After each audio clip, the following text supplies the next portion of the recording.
Let's go.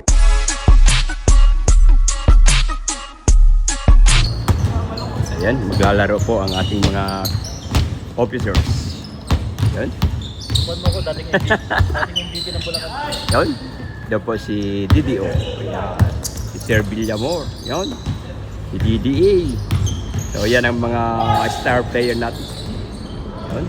Andun po kay Sir Balyangan. Ayan. Pass sa ball. Ayan.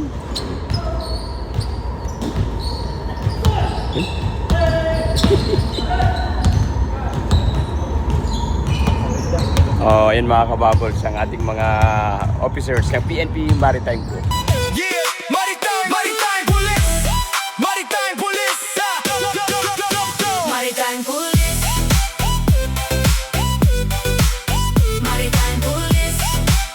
Yeah, yeah, yeah, yeah. Mula Hilaga hanggang timog ng bayan, Maritime Police laging handang maasahan. Regional Maritime Unit 1 hanggang 13, Aremu Barat, Aremu NCR, sama-samang gising. Sa bawat alon at bawat daungan, seguridad at kapayapaan ang aming layunin. Bantay dagat ng sambayanan para sa ligtas na kinabukasan. Maritime Police, laging handa sa lupa man o karagatan ay kasama. Serbisyo para sa bayan, buong tapang na alay, kaligtasan ng mamamayan aming gabay. Maritime Police, matatag at tapat sa bawat misyon ay buong sipag at lakas. Serbisyong mabilis, tapat at nararamdaman para sa minamahal natin sambayanan. Yeah, yeah, kasama ang Special Operation Unit 1, Special Operation Unit 2, tuloy ang aksyon. Special Operation Unit 3 at 4, Special Operation Unit 5, handa sa anumang oras, sa bagyo man o sa puna.